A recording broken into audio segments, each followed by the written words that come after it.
Subcommittee will come to order. Good morning, everyone. We are meeting today to receive testimony on Homeland Security Intelligence, its relevance and its limitations.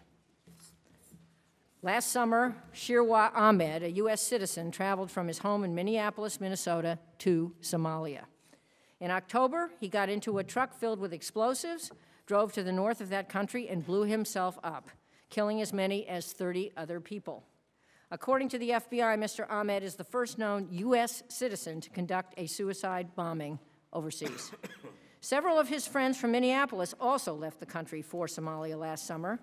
They are presently unaccounted for. Last month, Ahmadullah Saiz Niazi, a Tustin, California man of Afghani origin, appeared in federal court to answer charges that could send him to prison for decades. He failed to mention, when he applied for U.S. citizenship several years ago, that his brother-in-law, Amin al-Haq, is an al-Qaeda terrorist, Osama bin Laden's bodyguard, to be exact. The United Nations Security Council identified Mr. Niazi's brother-in-law as an al-Qaeda operative in March 2001, and the U.S. government designated him as a specially designated global terrorist shortly after 9/11. Mr. Niazi's bail hearing, at Mr. Niazi's bail hearing several weeks ago, an FBI agent testified that the Bureau had recent recordings of Mr. Niazi referring to funding Afghan mujahideen and blowing up vacant buildings. On those tapes, Mr. Niazi also reportedly describes Osama bin Laden as, quote, an angel. In December of last year, Fahim Ahmed was named as a co-conspirator in a terrorism case in Atlanta that involved plans to attack military bases, oil storage facilities, and refineries in the United States. Mr. Fahim is an alleged ringleader of the Toronto 18, a group of Canadian youth that in 2005 had planned to attack Parliament buildings, detonate truck bombs, and behead the Canadian Prime Minister. According to the indictment, Mr. Fahim met in early 2005 with two American citizens who came to visit him to discuss traveling to Pakistan to receive paramilitary training with Lashkar-e-Taiba. We all remember that they were associated with the recent Mumbai incident. Among Lashkar-e-Taiba's exploits, as I just said, was the massacre in Mumbai. Imagine a Mumbai in Minneapolis, or Tustin, or Atlanta. In each of these American hometowns, local law enforcement officers, our first preventers, who are sitting in front of us, walk the beat every day as part of their traditional work of preventing, investigating, and prosecuting crime. Which brings me to a simple question. While we want police and sheriff's officers nationwide to keep their communities safe from traditional bad guys, don't we want them also to know about potential terrorists in their midst who mean us harm? That's what Homeland Security Intelligence is all about. Getting accurate, actionable, and timely information to the officers in our hometowns so they know who and what to look for in order to prevent the next 9/11. If Homeland Security Intelligence is done the right way, let me stress that again, because we have a second panel that's going to address what the right way is. If Homeland Security Intelligence is done the right way, countless lives can be saved. If patrol officers know that everyday materials terrorists might purchase to build, if they know what everyday materials terrorists might purchase to build an IED, law enforcement can meet with store owners and share this information and invite tips that might warrant further information. As we're going to hear in a minute from one of our witnesses, if they know what ricin looks like, ricin, a very deadly agent, as we all know, which was discovered recently in Las Vegas, they can prevent a ricin attack. If those same officers know what crimes terrorists are committing to finance their activities, they can dig deeper into otherwise routine investigations to see if they can come across terrorism dots that need connecting.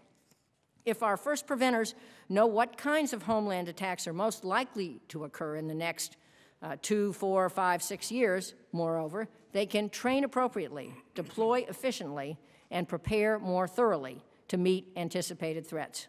But let's not fool ourselves. If Homeland Security Intelligence is done the wrong way, then what we'll have is what some who will testify in the second panel have called the thought police, and we will be the worse for it. The National Applications Office is a glaring example, in my view, of a Homeland Security Intelligence program gone wrong. Before Congress fenced its funding, the NAO would have tasked military satellites with providing imagery for Homeland Security and law enforcement purposes. Although the NAO may have been created with good intentions, the Department of Homeland Security did not create a clear legal framework outlining the limits of the office's power. Instead, it created what lawyers like me call a slippery slope for potential abuses, and U.S. law enforcement officials haven't requested this additional capability. So I hope that Secretary Napolitano follows my advice and the advice of some other members here and closes that office permanently. My goal in this Congress is to get DHS, the FBI, and other Homeland Security partners where they need to be to disrupt terror plots and protect American lives. I'm not new to the arguments about Homeland Security Intelligence, but I want this hearing to focus attention on the debate. This is something I think is very important. I wish we had done it in the last Congress, but we're doing it as our first hearing now. And as the second panel will recognize in testimony today, we need clear definitions about what we are doing. We need transparency and a process to hold people accountable. And we need to shut down what doesn't work and what we know can't work. The rule of law must always apply. So this hearing is a starting point for talking with some of those who fight this fight every day. Thank you for your service, and are trying to do Homeland Intelligence right. It's also our starting point for those who are concerned that we are not doing things right enough and who have good ideas about how to get on a better track. I welcome all of our witnesses and look forward to your testimony, and I now yield to the ranking member, Mr. McCall, for his opening statement. Thank you, Madam Chair, and let me say how much I look forward to working with you on the important work of this subcommittee. I remember meeting with the Minister of Security in Israel, who said that we defeat the terrorists through intelligence and good intelligence. That's probably the most important weapon we have in this war on terror. And let me also thank the witnesses for being here today. I know you have busy schedules. Your work is essential to our frontline Homeland Security efforts, and we welcome you to this committee. When I worked on the Joint Terrorism Task Force in my home state of Texas, I saw firsthand how important information sharing and collaboration is between all levels of government. An effective Homeland Security Intelligence capability requires that key state, local, and tribal law enforcement entities be integrated into the Homeland Security Intelligence enterprise. They are our nation's first preventers. As the chairwoman has said, you're the eyes and the ears. And your participation in the intelligence process is critical to preventing further attacks. And to illustrate this point, shortly before 9/11, 3 of the hijackers were separately intercepted for traffic offenses by local law enforcement. In fact, Muhammad Atta, the leader of the 9/11 operation, who piloted one of the planes that crashed into the Twin Towers, was stopped and fined in Florida for driving without a valid driver's license. Atta did not pay the fine, and a warrant was issued for his arrest. However, he was let go several weeks later when he was once again stopped for speeding, as the officer who stopped him was not aware of this warrant. Had an integrated intelligence enterprise with state and local law enforcement participation existed prior to 9/11, we may have had a chance at intercepting and detaining him before the dreaded 9/11 attacks. While this state and local picture is essential, Homeland Security Intelligence is incomplete without a robust federal picture as well. A large part of that picture is provided by DHS. In fact, according to DHS in fiscal year 2008, the Office of Intelligence and Analysis responded to over 1,200 federal requests for information. This is compared to approximately 1,700 from state, local, and tribal sources. This illustrates that while INA is a key resource for state and locals, it is also relied upon by many federal entities as well. A comprehensive intelligence picture including border data, immigration information, and transportation security information is essential to defending our homeland. By properly adding the state, local, and tribal perspectives, DHS can provide or help provide a truly comprehensive picture of the threats that we face as a nation. I look forward to the testimony and the critical work of this subcommittee. I look forward to building a stronger, more robust Office of Intelligence and Analysis that serves all of its partners in a manner that is consistent with our constitutional rights. And with that, I thank the Madam Chair, and I yield back my time. I thank the gentleman for yielding back and now recognize the chairman of the full committee and welcome him to our subcommittee hearing, Mr. Thompson, for opening remarks. Thank you very much, Madam Chairman, and let me also welcome our witnesses in the first panel here today. Also, Madam Chairman, I'm pleased that we're getting back to basics by addressing what Homeland Security Intelligence is and what DHS's mission in developing it should be. In many ways, DHS's Office of Intelligence and Analysis is at a crossroads. That's a good thing, because crossroads is a place where new directions can be taken, and that's exactly what's needed at INA. Secretary Napolitano has promised that DHS going forward would partner better with state, local, tribal, and private sector stakeholders. For its part, INA therefore should stop with its typical top-down approach to intelligence and start putting state, local, tribal, and private sector needs first. Refocusing INA as a national fusion center with strict privacy and civil liberties protection in place would be a step in the right direction. Put simply, Madam Chair, INA must make it a priority to analyze relevant state, local, tribal, and private sector information and compare it with national intelligence. In doing so, it would be uniquely able to connect the dots and create situational awarenesses of both near-term and long-term threats to the homeland. Constitutional safeguards, in turn, must be the starting, middle, and end points of this effort. Without them, it would be a worrisome and wasted one. I look forward to the witnesses' testimony, Madam Chair, on all these points, and welcome again to all the witnesses.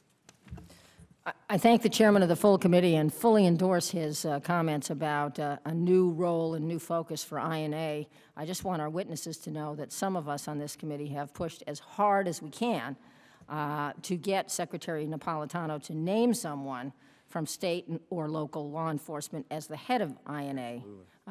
The chairman just said absolutely. I believe she's going to name a deputy from state or local law enforcement, but I want to say on the record that I'm disappointed. I think it's a huge missed opportunity to send a new signal about the function of intelligence at the Department of Homeland Security.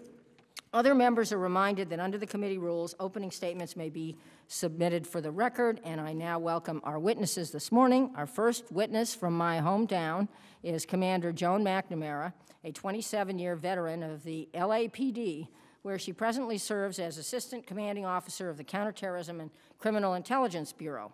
Commander McNamara developed both the threat stat analytical model and a system of suspicious activity reporting that I believe holds tremendous promise, if implemented correctly, for Homeland Security Intelligence. Her SAR initiative is being adopted nationwide to identify and share counterterrorism-related information with local, tribal, state, and federal partners.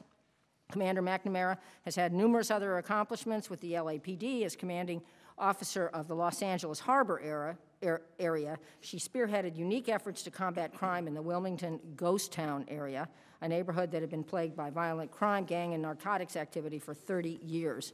During her leadership of the Newton Patrol Division, she likewise oversaw an unprecedented reduction in crime. Commander McNamara has also initiated several highly successful community-based youth programs in Los Angeles. Our second witness, Sheriff Doug Gillespie, is a 28-year veteran of the Las Vegas Metropolitan Police Department. He serves as the chairman of the Major Cities Chiefs Association's Homeland Security Committee, that's a mouthful, and as vice president of the Major County Sheriff's Association. During his tenure, Sheriff Gillespie has placed considerable emphasis on addressing the terrorist threat at the local level. His department includes a Homeland Security Division that includes a newly created Homeland Security Bureau along with an existing Vice and Narcotics Bureau. Sheriff Gillespie has likewise committed additional personnel to the Southern Nevada Joint Terrorism Task Force. He has also advanced a newly created counterterrorism section within his department in coordination with his department's existing criminal intelligence, technical and surveillance, and special investigations sections. Sheriff Gillespie has also developed an all-hazard armor response unit and emergency management section to more accurately identify, prevent, and respond to terror and other threats. Our third witness, Gary Edwards, is the Chief Executive Officer of the National Native American Law Enforcement Association, a nonprofit public service organization which advocates for Native American law enforcement professionals nationwide. Mr. Edwards serves on a number of national federal advisory committees and task forces, including the Interagency Threat Assessment and Coordination Group, the ITAG-G Advisory Council, and the National Center for State and Local Law Enforcement Training Advisory Committee, SALTAC, and the Regional Four Corners Homeland Security Coalition, R4C. Mr. Edwards is currently a recently retired Deputy Assistant Director of the United States Secret Service, where he served for 28 years. During his tenure with the Secret Service, Mr. Edwards worked in the Office of Human Resources and Training, the Office of Inspection, and the Office of Government and Public Affairs. His career was replete with service and merit awards and honors. And our fourth witness, John Gassert, is Chief of Police for the City of Commerce, Georgia. Mr. Brown, I'll let you do the honors to introduce him. Thank you, Chair Harman, and thank you, Ranking Member McCall. Today I have the honor of introducing my friend, the Chief of Police in Commerce, Georgia, Chief John Gassert. Chief Gassert has a 35-year career in the military, law enforcement, as well as corporate experience. During his career, he has served with distinction in uniform patrol, special operations, and criminal investigation units. During the 1996 Centennial Olympics Games in Georgia, Chief Gassert performed the demanding task of operations officer for the Athens-Clarke County Police Department and authored the operational plan supporting the events. Chief Gassert attained Level 5 certification in Homeland Security from the American College of Forensic Examiners. He serves as Department of Homeland Security liaison for the Sheriff of Jackson County, Georgia, and chairs the County Threat Assessment Committee. Chief Gassert completed a law enforcement exchange program in counterterrorism with the Israeli National Police and was awarded executive certification in counterterrorism from ICT, the Lauder School of Government in Israel. Chief Gassert was recalled to active duty during the Persian Gulf War and retired from the United States Navy at the rank of commander. I have the pleasure of introducing my good friend, Chief Gassert. Thank you, Mr. Brown. Without objection, the witnesses' full statements will be inserted in the record, and I now ask Commander McNamara to summarize her statement in 5 minutes. And we'll try to be quite vigilant about the clock. I assume you can see it, because that will give us more time for interaction with members, and as you know, we have a second panel. And I hope, let me urge that you in particular stick around for the second panel, because a number of those witnesses want to address your initiatives. Commander McNamara. Madam Chair, Mr. Thompson, Ranking Member McCall, members of the subcommittee, thank you for this opportunity to appear for you today. I've been asked to discuss the efforts by the LAPD to gather, document, review, analyze, and share terrorism-related suspicious activity reports, or SARs, and to describe to you how these efforts relate to the National SARs Initiative. In my written testimony, I've provided the subcommittee background on both the nationwide SAR initiative and the LAPD SAR program. Instead of restating that today, I respectfully request that my prepared statement be accepted into the record. Without objection, all of your prepared statements are accepted into the record. Thank you, Madam Chair. In my limited time this morning, I would like to address two questions that I believe fundamental to today's hearing. First, does SAR's process directly enhance the ability of local police to protect our communities from violent crime, including terrorism? And second, can the SAR process be carried out in a manner that protects privacy, civil liberties, and the civil rights of all Americans? I believe that the answer to both of these questions is a resounding yes. Protecting our communities. While our program is relatively new, we are already seeing results. The LAPD SAR statistics are as follows. We have 1,374 SARs in process. Of those, we've made 4 arrests. 51 of those have been sent over to the Joint Terrorism Task Force for follow-up. And in my opinion, while the number of investigation and arrests are important, they are almost secondary to a newfound ability to connect events that in the past would have been appeared unrelated. For example, prior to SARS, when a suspicious package call was received by the LAPD, our bomb squad would respond. If the package was determined to be non-explosive device, the bomb squad would then call, clear, and then no further analysis was done. Today, the bomb squad also completes a suspicious activity reports. And through the process, we are now able to map all bomb calls in the city of Los Angeles. This paints an amazing picture in real time and over time. Other cities are implementing the SAR process and are seeing similar results. Let me address the second part, the privacy and civil rights. The second question I would like to address is whether the SAR process can be carried out in a manner that protects privacy, civil liberties, and civil rights. As I have stated previously, I believe the answer to this question is yes as well. In almost 8 years following the 9/11 attacks, we have sought to engage frontline law enforcement officers in the event to prevent future terrorist attacks. Until now, information and training provided to these frontline officers was superficial and was not tailored in advance to the changing roles from first responders to first preventers, nor was there a reporting mechanism in place. The SAR initiative is important because now, for the first time, we are able to train our frontline personnel regarding behaviors associated with terrorism-related crime and providing them the information they need to distinguish between behaviors that are reasonably associated with criminal activity and those that are not. Let me be very clear today. Not every person wearing a trench coat is a robber. Not every person loitering on a corner is a drug dealer. And not every person taking a picture of a monument today is a terrorist.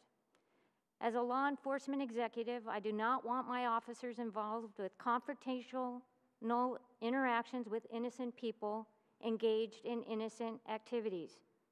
I do not want to fill them or fill my systems with information regarding innocent people involved in innocent activities. I do not want my officers making stops on race, their ethnicity, or religious beliefs. My officers, investigators, analysts have been trained on behaviors and indicators associated with criminal activity. I have put into place clear policies regarding interactions and how they are to be handled, and how information about those contacts and calls for service should be handled. It means putting in place privacy and civil liberty protections. It means reminding our officers that it is inappropriate to collect information regarding people engaged in constitutionally protected activities when there is no nexus to criminal activity. And finally, it means holding people accountable when they violate these rights and policies. This is what LAPD SAR process is all about. This is what the nationwide SAR process initiative seeks to place across the nation. This is what we need to do if we are going to reduce the number of inappropriate police-citizen contacts. There are some who will tell you today that we don't need a SAR process. I will tell you they're missing the point. The SAR process isn't about asking officers to collect a new type of information. It's about information that they've already gathered in the course of their day-to-day business. But the process ensures that we carry out their first preventer responsibilities in a manner that protects privacy, civil liberties, and civil rights. Commander, could you summarize at this point? Yes, ma'am. In closing, that's easy. The nationwide SAR initiative has brought together federal, state, local, and tribal officials, as well as representatives from the privacy and civil liberties communities, in a way that I have not seen in my 27 years. And while the effort is still young, those of us involved are convinced through it We will be better able to protect our communities from crime, including terrorism, and safeguard the privacy, civil liberties, civil rights of people we are Thank you. sworn to protect and serve. Thank you very much. The chair now recognizes Sheriff Gillespie for 5 minutes. I hear you, Chairwoman Harman, and sheriffs aren't used to being limited in their time, but I'll do my best to stay within those 5. That applies up here, too. Yeah. Good morning, and I want to thank you all for giving me this opportunity. Chairwoman Harman, Ranking Member McCall, and distinguished members of this subcommittee. I represent major city chiefs as well as major county sheriffs this morning in my summary of my comments. We are committed to intelligence-led policing. The analysis of crime data coupled with execution of innovative policing tactics is the cornerstone of our efforts to successfully fight crime. The same thing is true in our efforts to combat terrorism in our homeland. Suspicious activity reporting is long overdue, and I think Commander McNamara gave a very good overview of that. We must apply all crimes policies to our fusion centers. To establish robust information and intelligence sharing capabilities in the Las Vegas area, we established the Southern Nevada Counterterrorism Center and All Crimes, All Hazards Fusion Center. The committee should mandate all the provisions of LEAP. For the chiefs and sheriffs, we wish to formally commend the committee for your report, LEAP, Law Enforcement Assistance and Partnerships. We endorse all 7 of the initiatives articulated in the report published by the House Committee on Homeland Security, and we urge Congress to provide appropriations to carry out those critical law enforcement programs. ITAG-G is a critical element in the national framework. We cannot and should not rely on the federal government to find and implement the solutions unilaterally. State, local, and tribal governments need to help carry this effort forward. Major City Chiefs Intelligence Commanders Group plays a vital role. The purpose of the Intelligence Commanders Group is to strengthen and coordinate the intelligence capabilities and operations of law enforcement agencies in major metropolitan areas. NCTC must establish a stronger working relationship with law enforcement agencies. Foreign liaison is essential. When terrorists attacked the city of Mumbai on November 26th of 2008, cities across America watched as armed gunmen created chaos and carnage in a metropolitan city of 15 million. Every sheriff and police chief in America asked him or herself, could this be my town? Thankfully, the Indian government was extraordinarily forthcoming with the details, and the U.S. news media was providing near constant coverage, so information was easily and quickly obtained. Had this not been the case, state, local, and tribal law enforcement, exactly those agencies tasked with responding to the attacks, would not be able to prepare for them. We understand that the information will ultimately be provided by the federal government. That is not the issue. The problem lies in the timeliness of the distribution and the relevance of the content. Would an FBI agent or DHS analyst know what questions a street cop or a hotel security chief in Las Vegas would ask? Fighting crime is a priority, and fusion centers help. Sustainment funding is needed for fusion centers. It is in this area that we have seen the greatest improvement. DHS has performed admirably in ensuring that funding was available to train incumbent analysts, as well as allocate monies to that agencies without sufficient analytical capability could contract specially trained personnel. Private security personnel are critical. In the Las Vegas area, our highly skilled trained cadre of security professionals more than double the number of sworn police officers employed by my agency. Furthermore, they are in the best position to detect suspicious activity, identify the behavior consistent with pre-operational activities, and report or interdict the activity. Security clearances continue to be a problem. DHS must restore a law enforcement terrorism prevention program, LETPP. We need consistency in UASC funding. DHS INA should establish an advisory board to include major county sheriffs and major city chiefs. Madam Chairwoman and Ranking Member McCall, those of us on the front lines look to you for your leadership and support of our mission. And again, thank you for allowing me to speak this morning. Right on the button. Thank you, Sheriff Gillespie. You're a timely man. And I also want to note, consistent with your testimony, that this committee authored, and it passed the House on the consent calendar, legislation to set up DHS as a petri dish to declassify information that law enforcement needs to know what to look for and what to do. That will help with this problem that you just identified of not enough security clearances. Mr. Edwards, you're recognized for 5 minutes.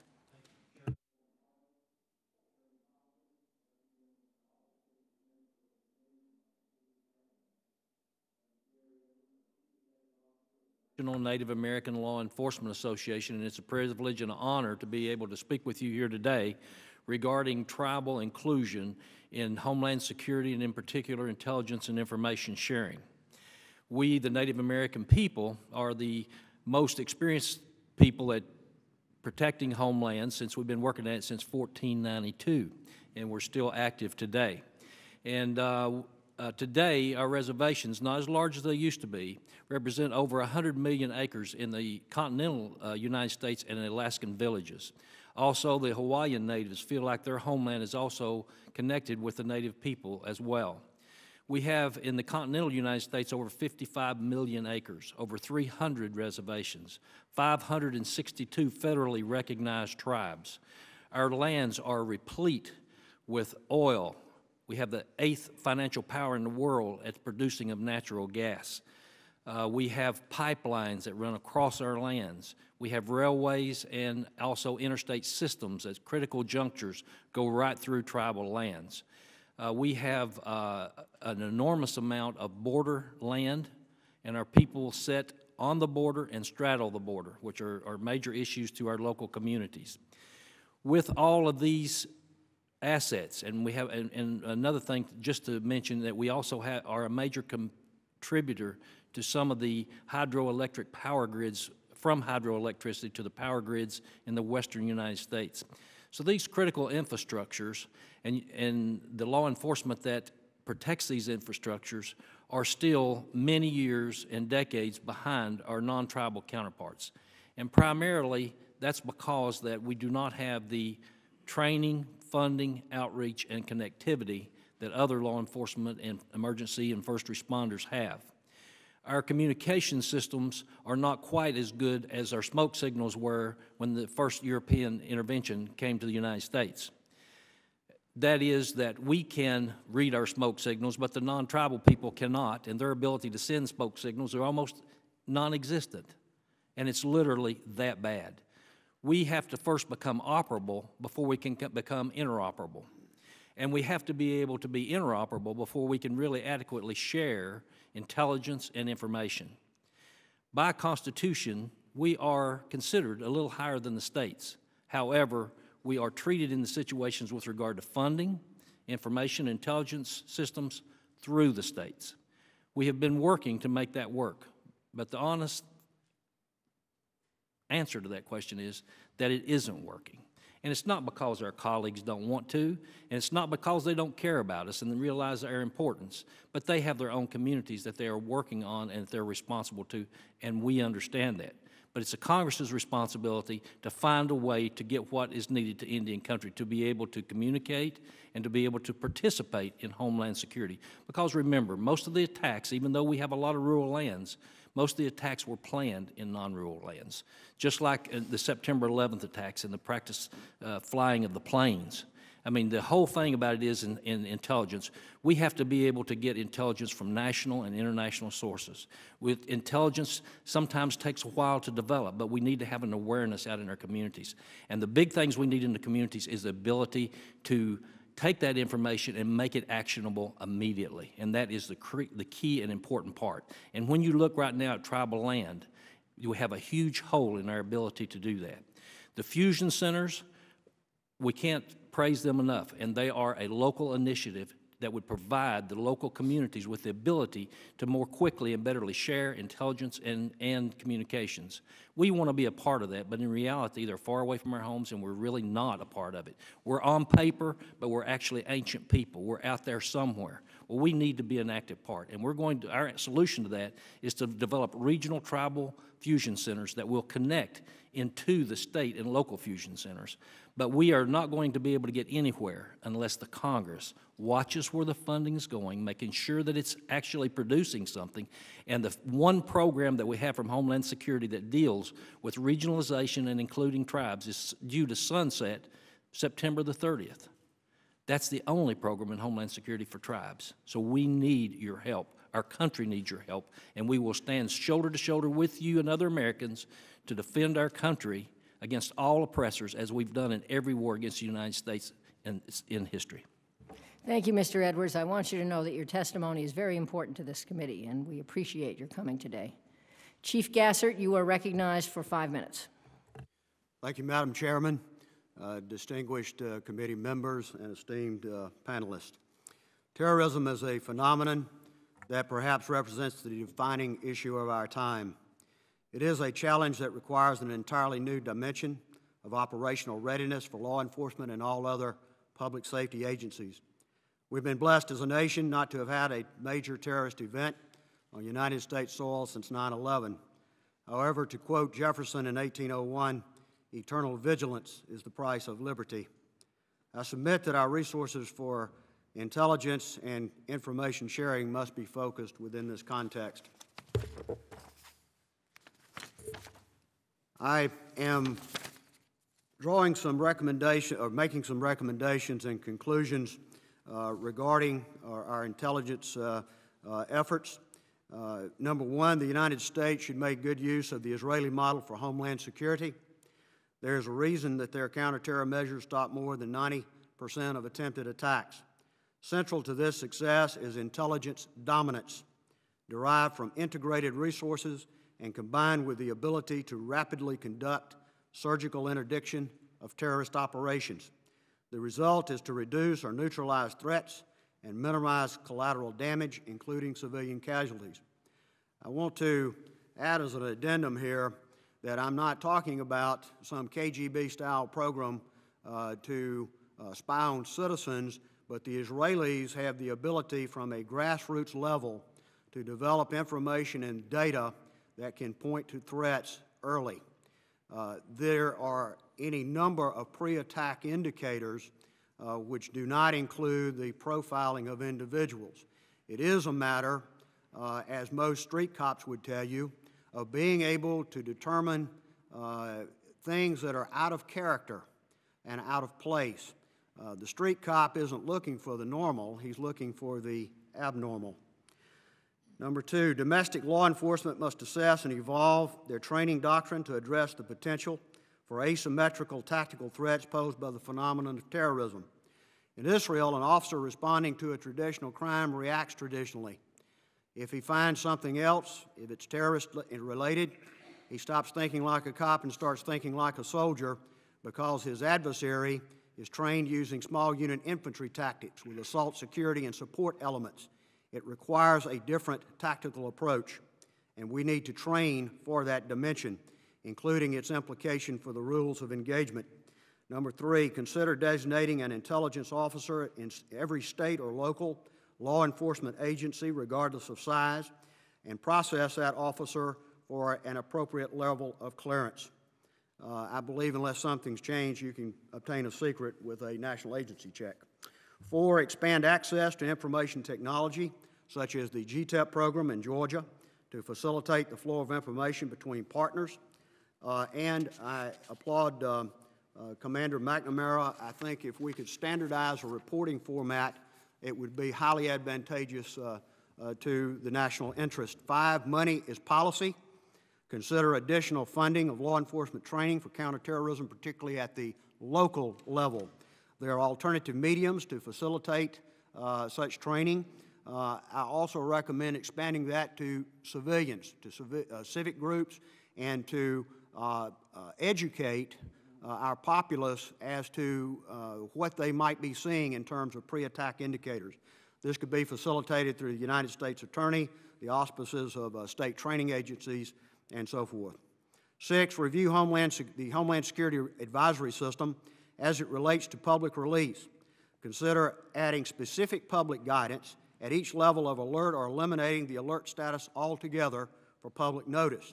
One of the weaknesses that I find in this system is that what we're doing is issuing some vague public alarm, which causes potentially a sense of unease, and this could actually support terrorist objectives. Madam Chairman, in closing, let me say that any measure considered for Homeland Security must be balanced with the expectation of privacy and the inalienable rights of the American people. As Dr. Franklin once observed, those who exchange security, freedom for security end up with neither freedom nor security. If we concede our freedoms, the terrorists win.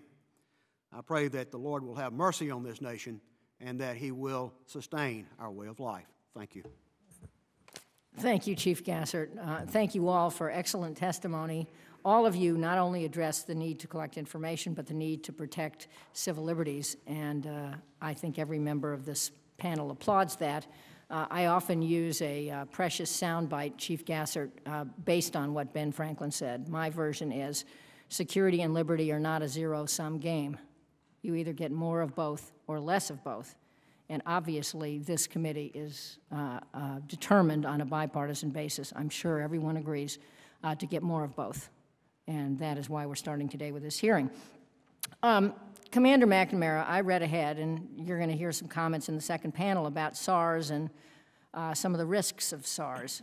Would you describe it briefly, what it is? I know it's in your full testimony, but not everyone in the audience or listening in has read it, your full testimony, that is. What is it and what isn't it? And you mentioned that you've gone national with this idea. Who's using it, and is DHS using it, or should DHS be using it? And finally, if we'd had SARS up and running somewhere here in some port city, could it have been useful to guard against a Mumbai-style attack? Thank you, Madam Chair, and all great questions, and thank you for that opportunity. The SAR process is the sheriff or the chief mentioned, is about indicators, identifying the indicators that all pre-operational in terrorism, in domestic and international cases, we found a common thread. So we identified in Los Angeles about 65 indicators, training your officers on those indicators so that they are aware of what is happening. Could you list a couple so we get a better idea? Absolutely. Obtaining illicit explosives is one that is an obvious one. It's one that we've never listed before. Putting our officers in contact with that, securing security measures or taking security plans. You know, our officers run across many times that type of thing. Suspicious photography, but suspicious. I had a recent example of a laundromat who found a disc in the pocket at a local cleaner's. They looked at the photographs, and they happened to be of a local airport. The fence line, the TSA, the airplanes on the tarmac. They handed that over. We took that report. Interesting enough, we did the investigation, and it happened to be an airport personnel taking those photographs. But had we not had that capability, that would have been one of those unknown things. So SARS gives us the ability not only to investigate and connect dots, it helps us eliminate potential threats as well. And so we are training in Los Angeles specifically on the indicators for our officers. And as you can see, it's garnered a lot of success. Who makes the decision what becomes a dot on your map and what doesn't? Does the individual who has the training, or is there some kind of supervision and perhaps some punitive action against those who are not careful? Well, I think that's the greatest thing about it is we took our crime report in Los Angeles, and there's a lot of value on our crime report, and we adjusted the crime report. All cops in Los Angeles are very familiar with the crime report. They just put exactly what happened, like the case of the laundromat, they write the details. Those details, that report is then, a supervisor in Los Angeles then reviews the report, makes sure that it is reported properly. So every supervisor in Los Angeles has been trained on this SAR process. So they understand the difference at the frontline level. Once a SAR is signed by a supervisor, it then goes to our Criminal Intelligence Bureau where they code it. So they put the indicator numbers so that we know that that indicator is appropriate. So there are really three sets of eyes: the intake, the supervisor, and then the dot decision maker on each report, and the reports are standardized. I know this is part of the magic of this, so that it's apples to apples. And then you put this stuff up on a map, and these dots appear, and if a lot of them appear around a particular facility, that is cause for concern. Am I right? Is that how it works? That's correct, and I'd like to add another layer because, you know, before, managers and executives at my level were not able to see these pictures emerging. It's a managed accountability tool as well, and I've seen several patterns emerge that I've been able to address. In 29 seconds, can you tell us if this device could have helped with a Mumbai-style attack? Absolutely. Cops ask the right questions, and in the reports, they're more specific to date, to time, to location. The Mumbai attacks had SARS, we would have been able to predict the time of attack.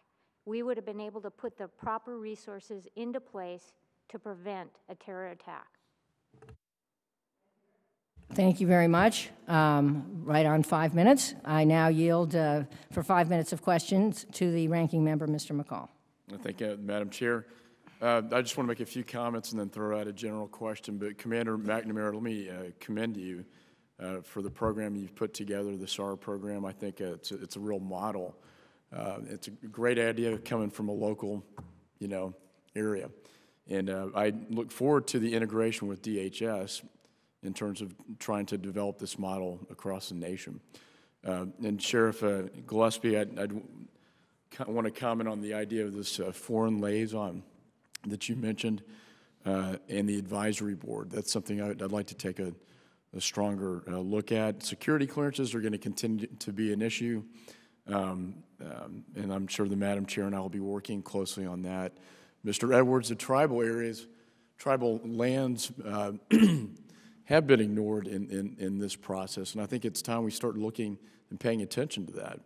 I have several tribes in my home state of Texas, many right on the border, and that is an area of tremendous concern, and so we look forward to working with you on that important issue. And then finally, Chief Gassert, I liked your comparison to the Israeli model.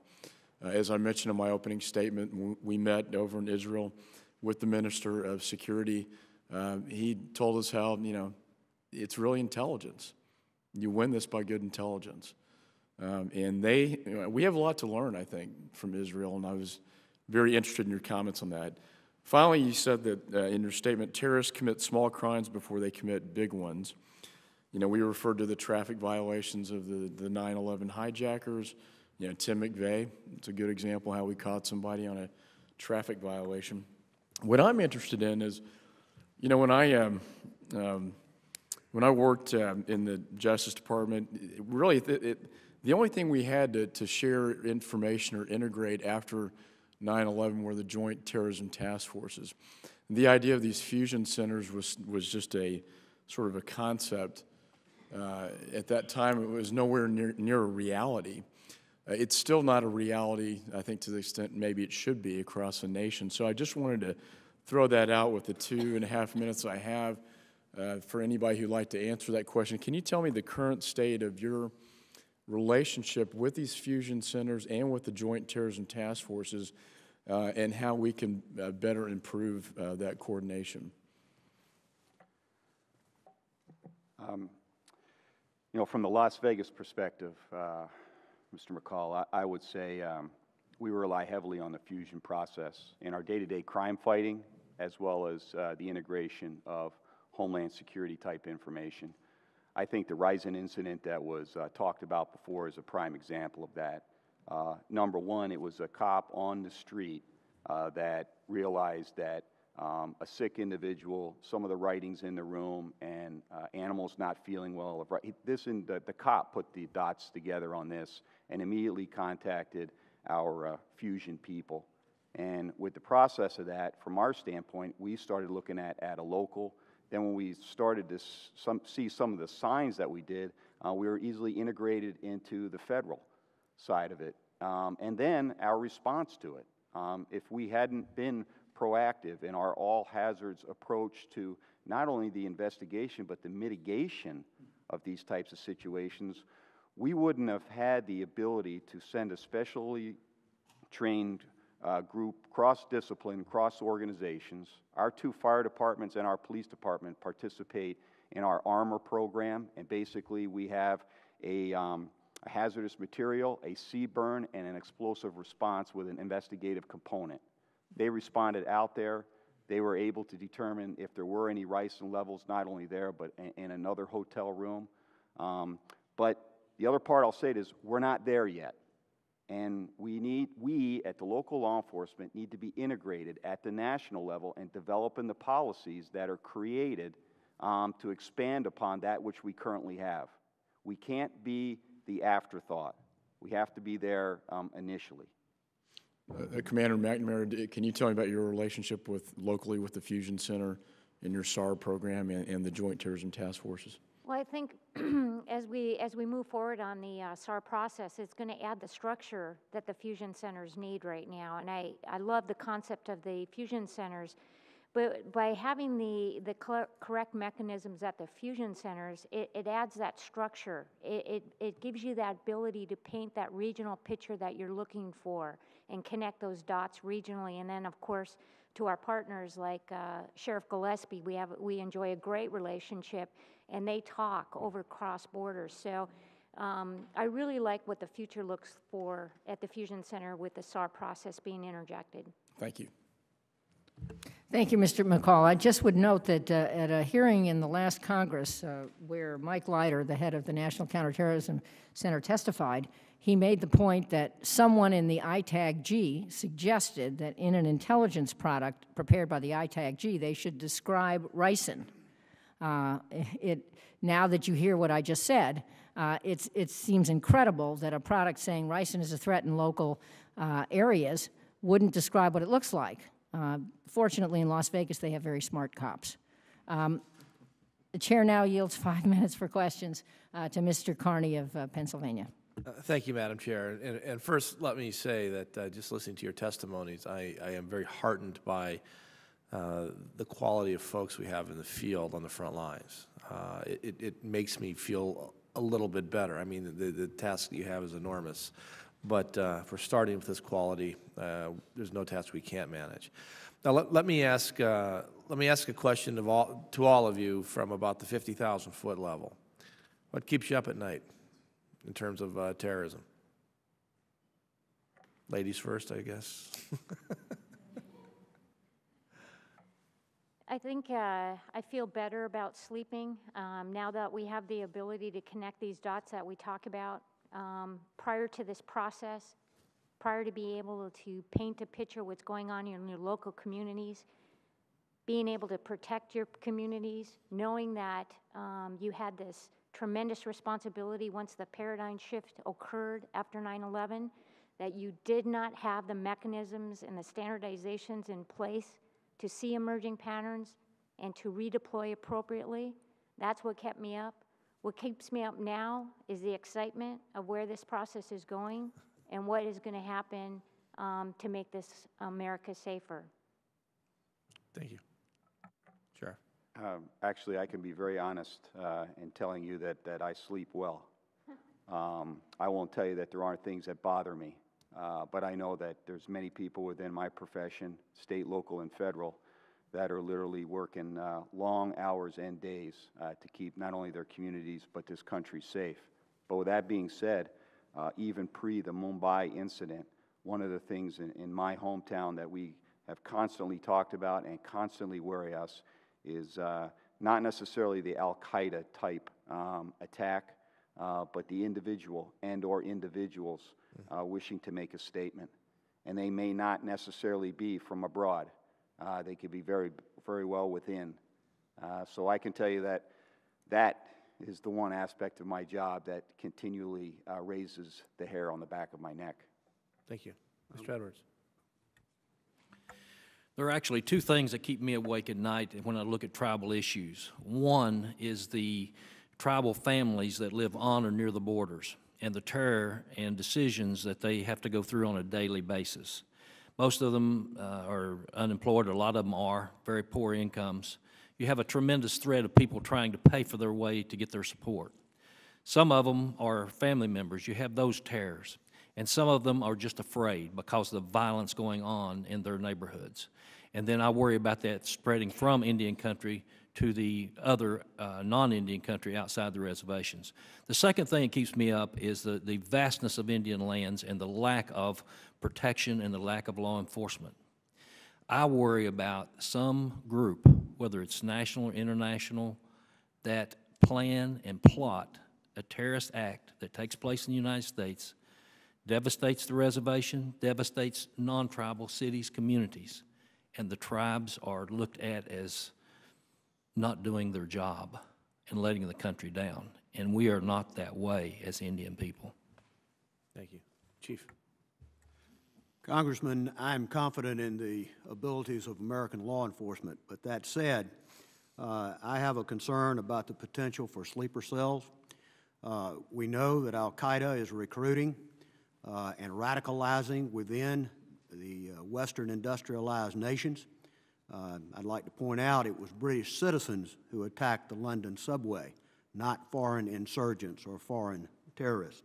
Also, I want to take a moment to just tell you how critically important I believe it is to educate and train our first-line responders, particularly the street cop, because this touches, it is the ability to interdict or develop that, that critical data or information at the ground level that may deter the attack. Remember, it was a rookie cop that netted Eric Rudolph, not the vast federal resources committed in North Carolina. And it touches the local level. We had 2 of the 9/11 hijackers who did touch-and-go landings at Jackson County Airport in Georgia prior to 9/11. I hope we will be able to, I worked for a commander one time that had a sign on his desk that said, "Money is policy." There seems to be a symbiotic relationship between the two. So I hope we can at least place greater emphasis on that process. Thank you. Thank you. That sign on the desk is amazingly candid, actually. I have a lot more questions. I'll yield back, though. Thank you. Chair now recognizes Mr. Dent of Pennsylvania for 5 minutes. Thank you, Madam Chair. And I guess I'll take a slightly different spin on Congressman Carney's question. As opposed to what keeps you up at night, is there an overarching intelligence need that you all have in common? And if there is, do you think the Department of Justice and the Homeland Security Department are doing enough to help you meet those needs? I guess we'll start with, again, we'll start at the other end. Chief Geisert. Thank you, Congressman. It's been my personal observation that we have certainly improved the communication between state, local, and federal agencies since 9/11. But to use Dr. Deming's management concept of trying to approach it from a process of continuous improvement, there's certainly room to grow that relationship. We receive bulletins both from the Fusion Center, from Joint Terrorism Task Force, and various sources. But I think there is a huge opportunity to better improve that process. And as I indicated in my earlier testimony, if we had a designated intelligence capability within each agency, that might help facilitate that process. Thank you. Mr. Evans? I believe that the greatest thing that is needed is getting people online and getting the information moved along more quickly. I think we have a lot of duplicative efforts that now in the times of troubled economy, that we don't need. We have people that don't know the roles in intelligence, and they're not getting the information out in a timely fashion. They don't understand about the collection procedures and how it's distributed, even on a national basis. I think that a lot of attention should be paid to that quickly, and there should be demands made by Congress that they report back as to the progress they've made in a short period of time. Thank you. Sheriff. Sheriff Gillespie. No doubt improvements have been made since 9/11. However, from my perspective, I read a book once, 5 Dysfunctions of a Team, and fear of conflict and lack of trust. And I believe those are the stumbling blocks to us in our information sharing process. I believe we're making inroads, but as I stated before, that aspect of including us in the development of policies and protocols is essential to this information sharing from an intelligence standpoint throughout America. Who don't you trust? Well, I don't think it's that I don't trust. I think it's that other agencies don't necessarily trust. I think there's ingrained levels of distrust within law enforcement communities. I use an example. When I was a street cop, I'd carry around my notebook, and I still have it today. Used to write a lot of information in it. In the early days in policing, you didn't hand that off to someone. You kept it pretty close to yourself. Over the years, we've learned that that's not the appropriate way, nor the most effective way or efficient way to do policing. We're dealing with that at the national level, and I don't think we can turn a blind eye to it. I don't think we can ignore it. You got to deal with the brutal facts, and the brutal facts is we're not necessarily exchanging the information as quickly and as efficiently as we need to. And how do we overcome that? I believe including us in the processes, asking us our thoughts. And, you know, we made the commitment a few weeks ago to Secretary Napolitano. She took time out of her day to come and meet with myself, Gary, and a variety of other law enforcement officials. And we said to her, we are willing to commit our resources to come back here and do that. Behind me sits 2 officers from my agency, one of which is assigned to the NCTC, part of the ITAG program. I'll tell you what, if I'll commit somebody to that, I commit another person to the NOC, I will definitely commit somebody to working on these policies. Thank you. Commander? You know, I recently did a loan with Director Leiter at the National Counterterrorism Center. It was very enlightening for us, and it highlighted what we lack. Local law enforcement lacks that timely, consistent flow of information, that intelligence that we could put on top of our SAR process for true situational awareness. We also lack the proper receptacles at local law enforcement and the processes. So we need improvement as well. So it's not just the federal look, but it can be blended to do a better job in the future. Yield back. Gentleman yields back. I would point out to our witnesses something that we say in many hearings, which is this committee views its role as representing you at the federal level, not the other way around, representing the federal level in the communities. We think your perspective that the way information is prepared and the way information moves is for you is exactly right, and that is why we have made such an effort to include local law enforcement in the ITAG-G process, which we insisted on, by the way, and that is why we continue to think that the INA function should be primarily led by people with your perspective. The chair now yields 5 minutes to Mr. Green of Texas. Thank you, Madam Chair. Thank you and the ranking member for this outstanding hearing. I'm most appreciative that we have these witnesses who provided us with information that I deem to be critical and exceedingly important. I believe that our mission is to limit the use of our first responders by making greater use of our first preventers. And I think that a good number of you talked about how first preventers can prevent the use of first responders.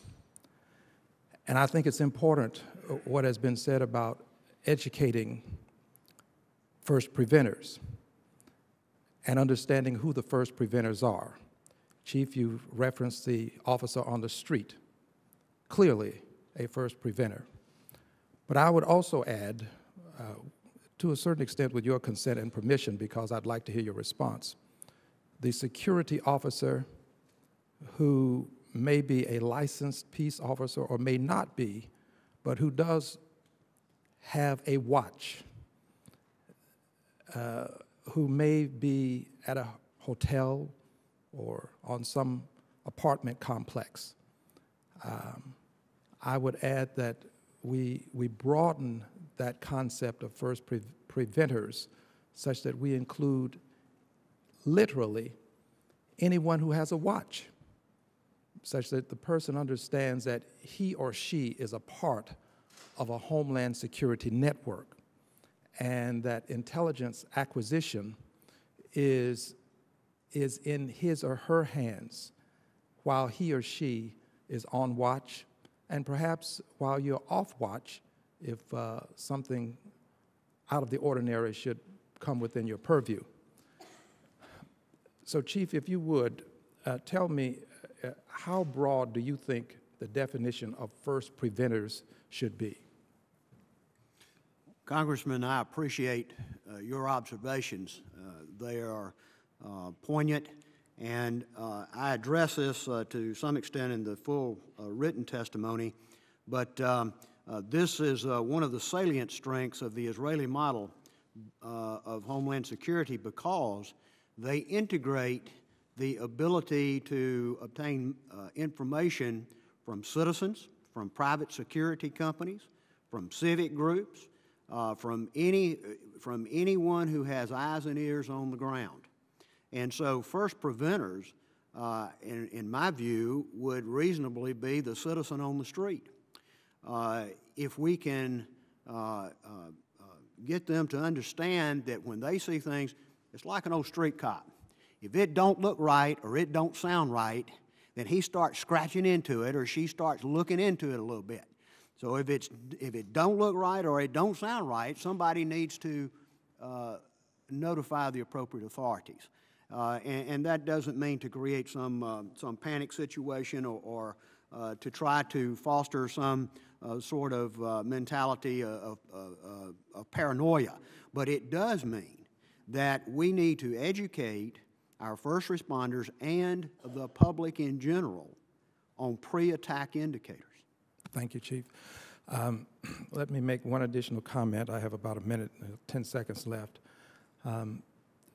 To Mr. Edwards. Sir, you indicated that, and I'm paraphrasing, that you perceive yourself to be on paper but off the radar. And I paraphrased, but that was the essence of what I heard. And I would like to give you an assurance, and I believe that, that this is what persons of goodwill would say, is that we want to make sure that you are not only on the radar, but you are part of the system that operates the radar, and that, that we make good use of the intelligence that you may be able to help us and provide to us. But for fear that I may not have heard you entirely correct, would you kindly give additional information as to the extent that you perceive yourself to need greater inclusivity? Your statement was exactly accurate, and I thank you for that, sir, and I thank the committee for being concerned here. And I think that is exactly right. It's just like everyone here today, whenever you talk about law enforcement or partners or communications, you're talking about, well, state, local. When you're talking about a head of the DHS-INA, you're talking about state, local, sheriffs. No mention of tribal. If you look at the legislation, we've done a good job of getting tribal in there. Everywhere it says federal, state, and local, we got tribal in there. But it's in there, but it's not really happening out in the field. And to give you a prime example of that, with regard to a survey was just sent out by the ITAC-G, and we just got back, regarding fusion centers and regarding the packages of information that they're sending down, the intelligence down to the field. They contacted 480 outlets. Of that 480 that responded, only 3 were tribal. 2 represented tribal fire departments from California, and 1 tribal law enforcement from Alabama. So consequently, that is a prime indicator that we are not included. 80% of the Navajo reservation, larger than the state of West Virginia and several northeastern states, has 80% inability to communicate via radios or cell phones on that vast reservation. A lot of people out there, their primary first language is not English. And Native Americans and dealing with Native American communities are unique, and they must be dealt with uniquely because of the cultural differences and the isolation that has been placed on our people in dealing with things for hundreds of years. But we are open to work and help. We have had one hand tied behind us because we're a small population, and in many places like the Navajo Reservation, we have parts of the reservation in 4 separate states. It almost makes it impossible to meet the requirements to be able to get Homeland Security funding through a state. But yet with that arm tied behind our back, we're still fighting, and we're fighting for this country and the citizens of this country, and we need your help to make sure we're included. Thank you, Mr. Edwards, and thank you, Mr. Green. I let the time run over because I thought it was very important for that statement to be on the record.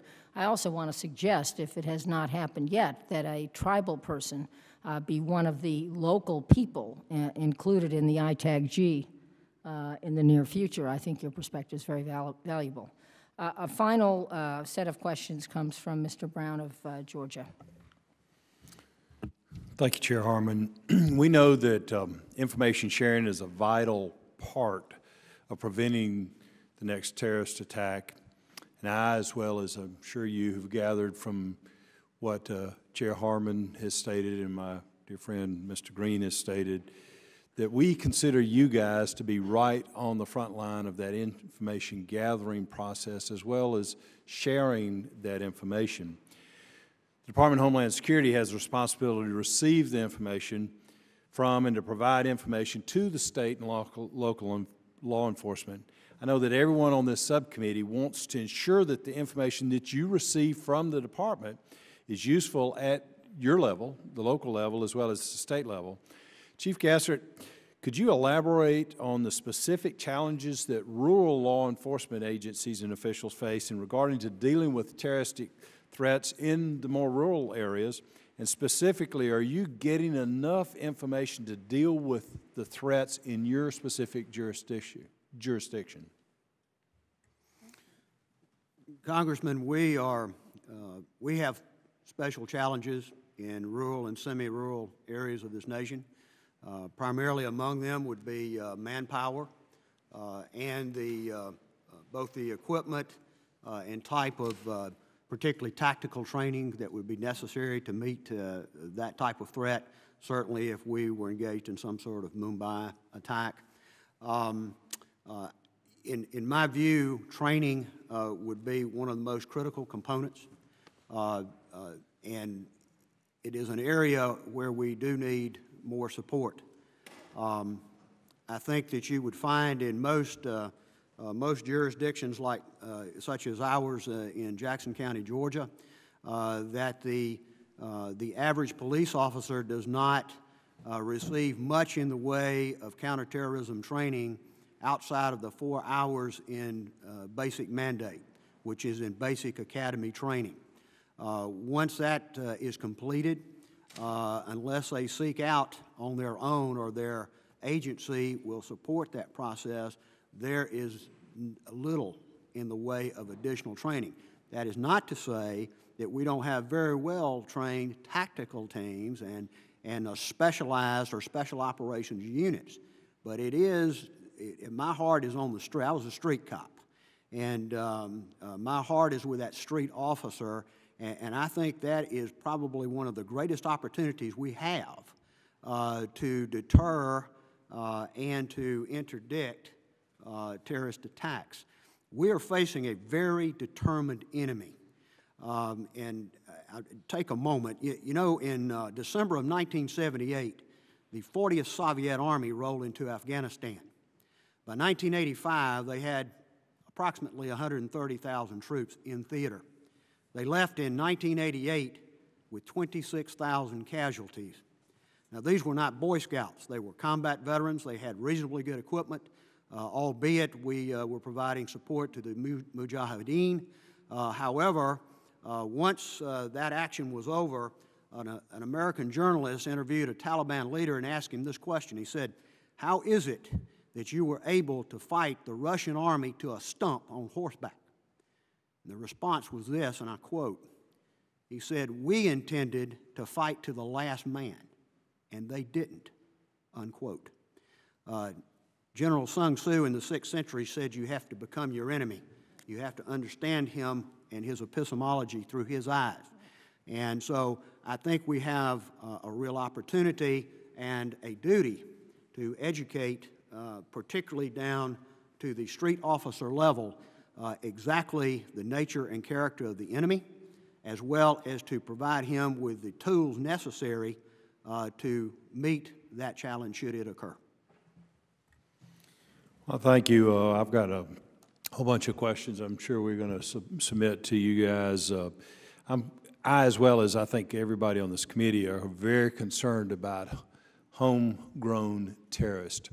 And so I'd just like to add that I'm going to ask y'all a question, each of you, about preventing homegrown terrorism and how to interdict that type of threat in this nation. And so I'd like to get your ideas in writing, and so I look forward to y'all's answers on that. And Madam Chair, I'll yield back. Thank you, Mr. Brown. I assume it's fine with the witnesses to respond in writing to that very important question. Great. This panel has been excellent. All of you have contributed important information to the record of this committee. I would love to go a second round, but we have a second panel. If it is possible for you to remain here, that would be good, because you will hear some thoughtful testimony. I promise you it's very thoughtful on some issues that are involved in getting Homeland Security Intelligence right. So please stick around if you can. And certainly our committee members will stick around. It will take about a minute for the clerk to change the witness table, so we will suspend for a minute or two. Thank you.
Are we all set? Very efficient. I want to commend the clerk and welcome the second panel of witnesses.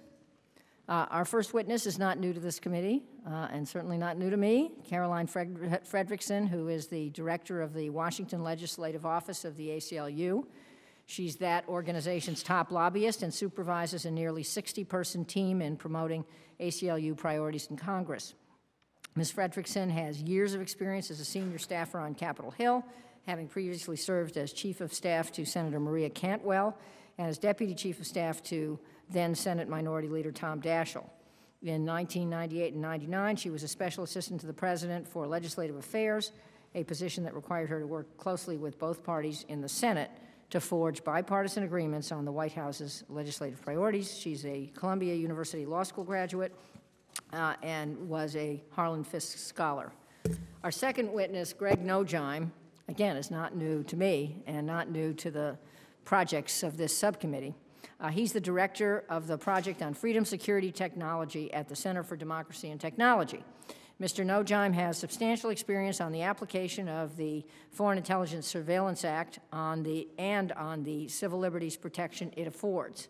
His expertise also includes governmental data mining, the Patriot Act, the state secrets privilege, and the privacy implications of aviation security measures.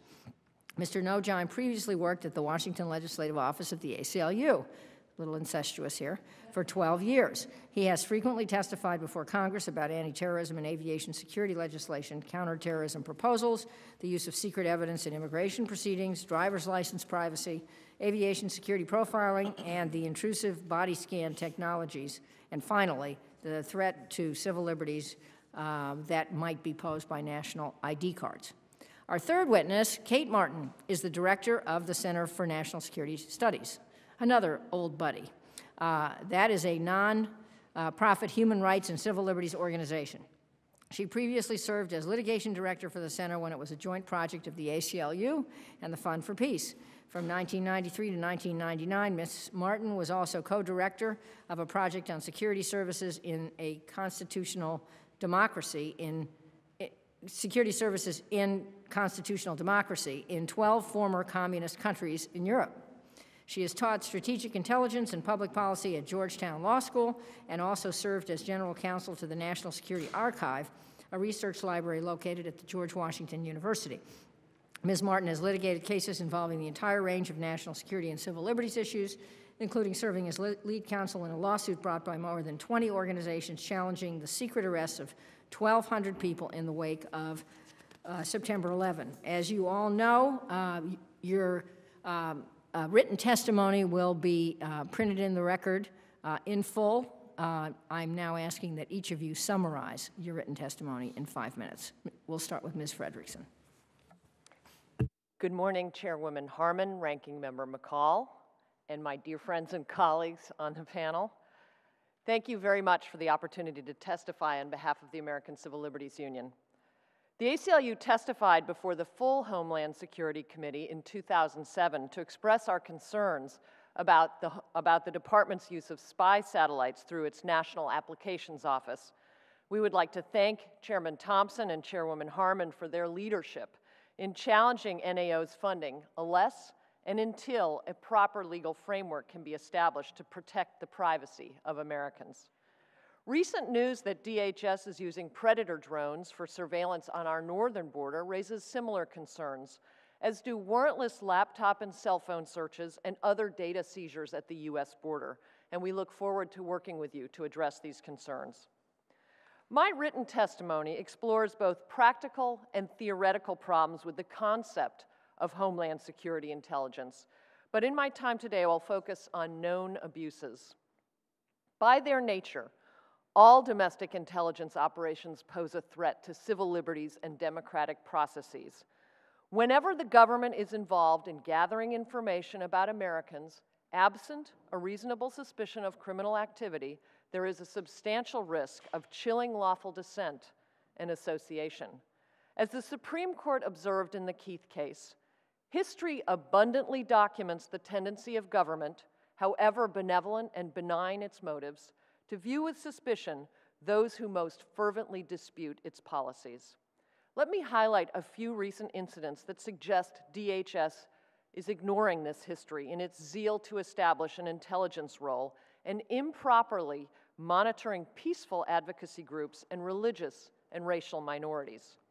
Last month, a Texas fusion center, supported by DHS, released an intelligence bulletin that described a purported conspiracy between Muslim civil rights organizations, lobbying groups, the anti-war movement, a former U.S. Congresswoman, the U.S. Treasury Department, and hip-hop bans to spread Sharia law in the United States. The bulletin, which reportedly is sent to over 100 different agencies, would be laughable, except that it comes with the imprimatur of a federally backed intelligence operation, and it directs law enforcement officers to monitor the activities of these groups in their areas. We don't know whether anyone launched surveillance of hip-hop artists based on this report, but if they did, it would be far from the first such silly and unjustified investigation in our history. The ACLU of Maryland recently uncovered a Maryland State Police intelligence operation that targeted 53 nonviolent political activists, including peace advocates, Quakers, and death penalty opponents, based solely on the exercise of their First Amendment rights. And we now know that DHS was involved in collecting and disseminating the emails of one of the peace groups subjected to the Maryland spying operation. This is alarming, particularly because DHS representatives had previously denied to members of Congress that DHS had any information on the matter. A DHS spokesman later told the Washington Post that law enforcement agencies exchange information regarding planned demonstrations, quote, every day. A March 2006 Protective Intelligence Bulletin issued by the Federal Protective Service lists several advocacy groups that were targets of the Maryland operation. It contains a, quote, civil activists and extremists action calendar, unquote, that details dozens of demonstrations planned around the country, mostly peace rallies. There is no indication anywhere in the document to suggest that illegal activity might occur at any of these demonstrations. The Federal Protective Service apparently gleans this information from the internet, but it is not clear under what authority DHS officials are monitoring the internet to document and report on the activities of, quote, civil activists. What is clear is that the Maryland police and DHS spying operations targeting peaceful activists serve no legitimate law enforcement, intelligence, or homeland security purpose. They were a threat to free expression, and they were a waste of time and money. Another intelligence report produced for DHS by a private contractor smears environmental organizations like the Sierra Club, the Humane Society, the Audubon Society as, quote, mainstream organizations with known or possible links to eco-terrorism, unquote. Spying on the innocent does not protect security. Domestic intelligence operations are dangerous to our freedom unless they are narrowly focused on real threats, tightly regulated, and closely monitored. We look forward to working with this subcommittee to examine DHS's involvement in monitoring peaceful advocacy organizations and to construct checks and balances that will prevent abuses. Thank you, Ms. Fredrickson. Mr. Nojheim, you are recognized for 5 minutes. Thank you, Chair Harman, Ranking Member McCall, members of the subcommittee. Thanks for the opportunity to testify this morning on behalf of CDT. Government agencies at the federal, state, and local level have created a vast domestic intelligence apparatus. The goal is laudable: connect the dots to prevent terrorism. But the risks to civil liberties are large. We have some ideas on how the subcommittee could mitigate those risks. But first, we need to identify the problems. We see primarily two. The first, as Ms. Fredrickson pointed out, is the surveillance of protected First Amendment activities. It's reminiscent of the spying that happened in the 60s and 70s. In one instance, the Maryland State Police surveilled anti-war protesters and death penalty opponents for over a year. They found no evidence of crime, and they continued the surveillance. That's wrong. The second problem is the increasing collection and sharing of information on primarily innocent activity through suspicious activity reporting. Conduct triggering only the thinnest of suspicions is being recorded and widely shared. Photographing bridges is described as suspicious activity, even though tourists do it all the time, and so do photography buffs. These serious problems are exacerbated by digital technologies for the storage, retrieval, and dissemination of information. And nationwide sharing systems greatly magnify the risk that information will be taken out of context or misinterpreted, resulting in false inferences and unjustified adverse action. The disparate guidelines that have been issued so far to govern these efforts fail to provide adequate guidance. They either permit intelligence collection without a predicate, or they provide generic, unhelpful guidance, like this from the Department of Homeland Security. From the Information Sharing Environment Privacy Guidelines. Quote, all agencies shall, without exception, comply with the Constitution and all applicable laws and executive orders. Of course they should, but that's just not helpful advice. While guidelines should be tailored to the entities that must follow them, there does not seem to be a set of principles that guides the overall intelligence effort and protects civil liberties. Remarkably, there does not seem to be a set of intelligence guidelines at all for DHS itself. The subcommittee could take a number of steps to better focus Homeland Security intelligence collection and sharing. First, it should ensure that DHS entities follow principles of fair information practices, or FIPS. FIPS establish a useful framework for using information to make fair decisions about people. Second, the subcommittee should work to ensure that a criminal predicate is required where it is appropriate. It's probably the single most effective civil liberties protection that could be imposed on the collection and sharing of Homeland Security intelligence that includes personal information. Requiring a criminal predicate signals the person who gathers or shares information that they need to focus on potential wrongdoers and not on everyone else. Third, the subcommittee should sample intelligence products developed by DHS components and its partners. It should ascertain what is being collected, how it is used, and whether it is useful in preventing terrorism. It could test whether SARS reporting is effective and efficient in preventing terrorism and other crimes. Finally, the subcommittee should review the training materials that DHS entities use. If they permit or invite inappropriate surveillance, like that engaged in by the Maryland State Police, they need to be changed. Oversight focused on adherence to privacy principles, compliance with strong privacy guidelines, and requiring criminal predication where appropriate would enhance both liberty and security. Thank you very much. Thank you, Mr. Nojon. Ms. Martin, you're recognized for 5 minutes. Thank you, and thank you, Chairwoman Harman and Ranking Member McCall, for the other members of the subcommittee for the opportunity to testify today. And I want to share Ms. Fredrickson's thank you for your leadership on the NAO issue. I especially appreciate the committee and the subcommittee taking the opportunity to reassess and take a new look at this very complicated and complex issue. I want to start off by noting that the term intelligence itself is used in a wide variety of situations, and that, as some of the witnesses on the previous panel testified, there are definite intelligence tasks that don't pose the same kind of risks to civil liberties. Dissemination of information about ricin, it doesn't pose a risk to civil liberties, and I think that the LAPD has some examples of the use of SARS that don't pose risks to civil liberties, for example, keeping track of bomb threats in the city.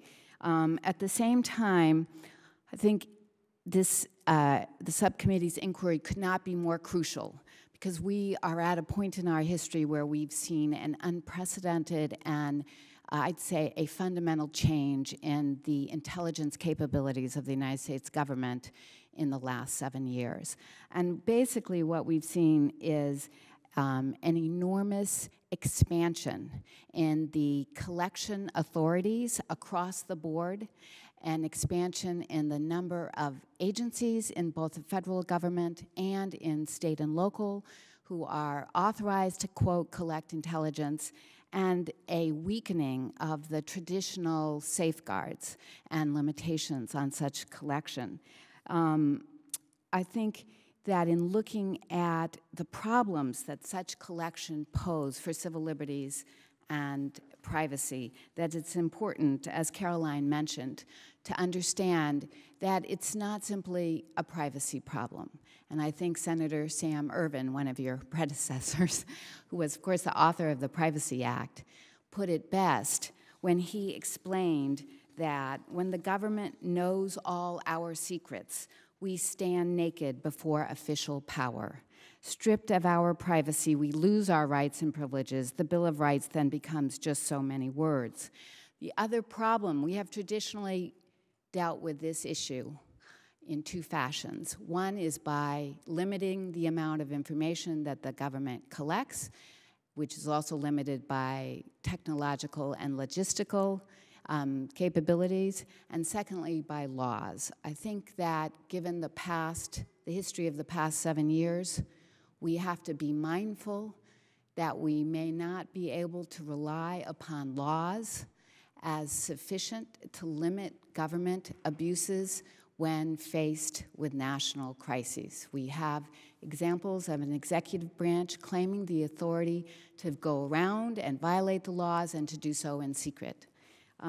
So our recommendation to the committee is to begin with a more comprehensive review and assessment of where we are and where we have come and the risks and issues posed by that. And I would like to suggest that the committee begin with requiring and articulating specific missions for different kinds of Homeland Security intelligence. Secondly, I think we need a threat assessment. And with all due respect to the witnesses on the previous panel, I think there's much to learn from the Israeli example, not least of how to protect civil liberties and democratic processes while facing a true national security threat. I do not think that any objective assessment of the threat faced from homegrown terrorism in the United States will find very much in common with the Israeli experience. But that is an analysis that we need, and we need it for it to be done publicly. We also need to have a more complete picture of what the government is doing, what its legal authorities are, and what is actually doing. I think the American public are entitled to some metrics on how much information the government has, how many Americans are referred to in how many databases, and how many government officials have access to those databases. I look forward to, and I'm certain that this committee will provide leadership on reviewing and making the information public with a classified annex, if possible, for us to begin the real public debate that's needed. Thank you, Ms. Martin. 2 votes have been called, and we've all agreed to limit our questions to 4 minutes each strictly so that we can make the votes and not inconvenience any of you. So here I go. First, let me say that the witnesses on the first panel all talked about privacy and civil liberties issues, and I applaud them for doing that. I think all of them are mindful of this. Whether they have got it perfectly right, I don't know. Whether you have got it perfectly right, I don't know either. But fortunately, the debate does include, every time I hear the debate, the collection of information necessary to protect against terror threats consistent with privacy and civil liberties and constitutional concerns. So I like hearing that. I want to know whether you all agree with Ben Franklin and me that security and liberty are not a zero-sum game. And I want to start with you, Ms. Frederickson, because the other 2 witnesses put forward some things they feel should be done, tightening of definitions and other efforts, so that we can carry on with necessary activities to collect intelligence to protect us against homegrown threats, while we are very, very focused on the need to protect innocent Americans and others from abusive efforts. So do you agree that security and liberty are not a zero-sum game? Well, absolutely, and I think the facts show that. In particular, when you look at law enforcement that makes a very deliberate effort to get to know different communities and have relationships, that is a probably the most effective way of ensuring that concerns are brought to them, that people are not afraid of them, and of keeping us all much safer. I think that's an example that proves your point completely. And I would have to say we commend Commander McNamara for her interest in having dialogue with the ACLU in understanding that there are civil liberties concerns in the process of collecting information about people's daily lives and daily activities, and ensuring that there's not an improper over-collection of activities such as taking photographs. I think we're continuing to have discussion with her about how to put greater protections into the SARs. We do think that they're still overbroad, but I think that there's a way of refining it, and that we can. I was very pleased with the testimony of the prior panel. I think that there were many quotes that we usually use at the ACLU that were used by the law enforcement professionals who were here, and it's music to our ears. I think we're all trying to sing from the same hymnal, if we can, and reach the same results. Thank you. Could each of you answer very briefly so that I keep within my time? Yes. Yes. Okay, thank you, Mr. Nojheim. Ms. Martin? Yes, and I would agree as well. Okay, I appreciate that. And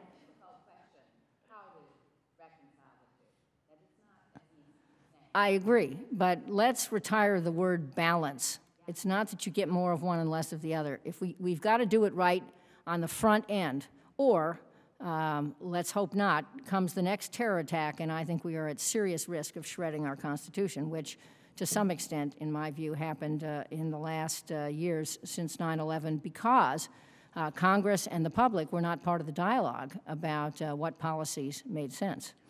The chair now yields 4 minutes to Mr. McCall. Yeah, thank you, Madam Chair, and I too join you in your comments that we will not violate the Constitution in the name of national security. That's what defines us from the terrorists. And I thank the witnesses for very thoughtful testimony. I want to make a few quick points and then turn it over. One, Mr. Nojheim, the idea of intelligence guidelines to test SARs, I'm very intrigued by that idea, and I think that's something that the committee should follow up on. Criminal predicate versus reasonable suspicion would be something I would be interested in your thoughts on. There's a little bit of a difference there.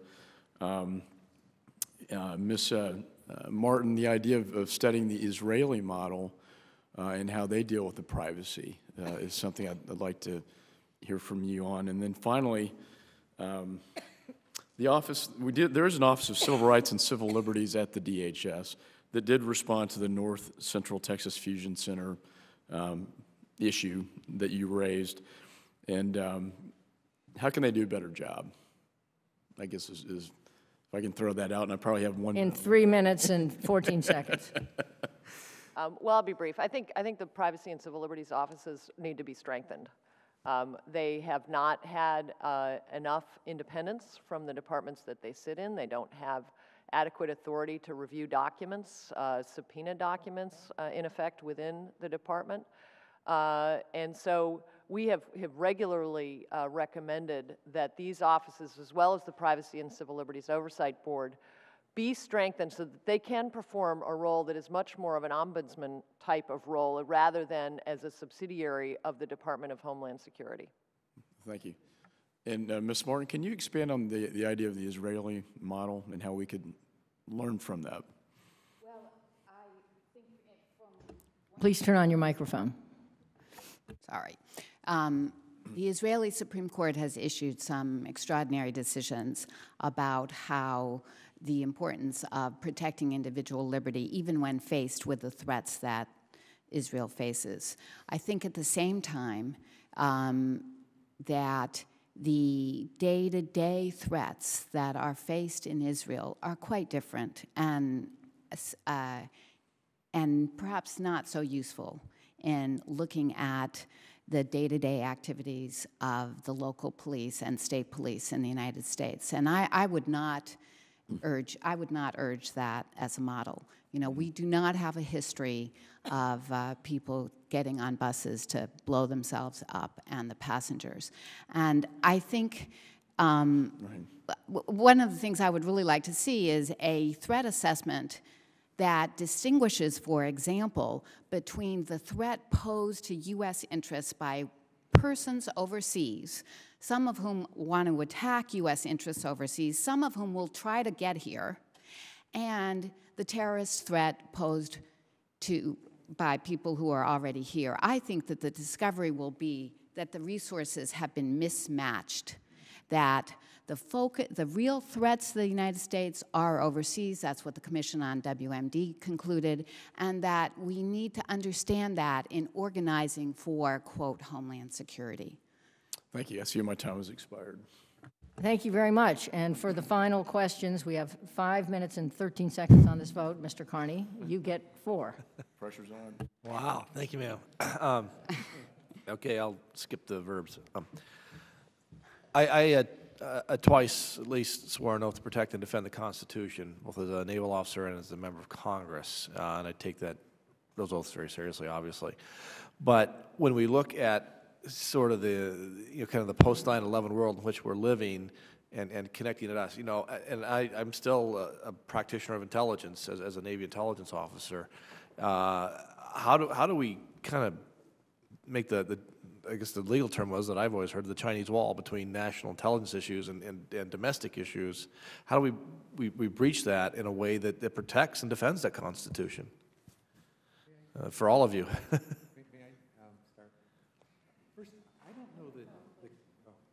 I don't know that the constitutional inquiry is actually the right one at this point, and I don't think we have to re-erect walls between domestic and intelligence activities. Because when you think about the Constitution, what is it that protects privacy in the Constitution? It's really the Fourth Amendment. And often we're not talking about Fourth Amendment searches when we talk about the problems that information collection and sharing creates. We're talking about a privacy value that's not based solely on the Fourth Amendment. So where I think would be a good place to start looking and to start thinking about this problem would be to ask, what is the bang for our buck out of all of the intelligence sharing and collection that's going on right now? Are the thousands of SARs that are being collected worth, if you will, the number of arrests that they generate? Or is there a more efficient way to do it? A more efficient way that focuses more on wrongdoing and less on the collection of information about innocent people? That's where I think the inquiry ought to be.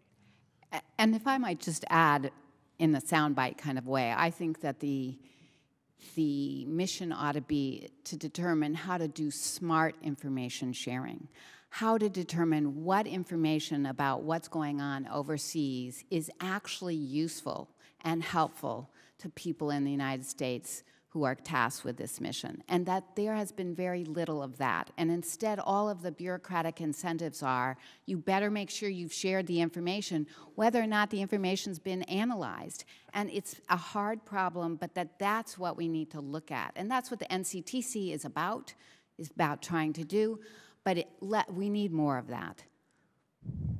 I would just add a little bit to that, and I think if my dear friends and colleagues here will excuse me from using a metaphor that we all use regularly, it's the haystack. We're looking for the needle in the haystack. No, you're looking for the needle in a stack of needles. Well, when you make the haystack much bigger, it gets harder to find the needle. So what we're suggesting is making sure that the programs that we fund that are operating are actually efficient and effective, and not letting fear drive our resources.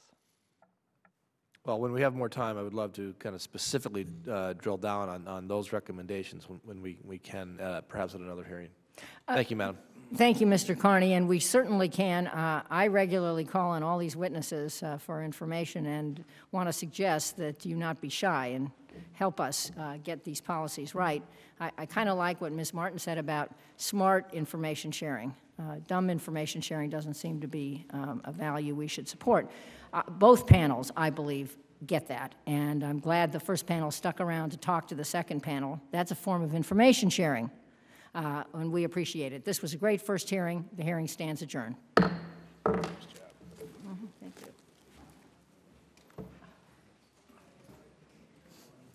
Okay.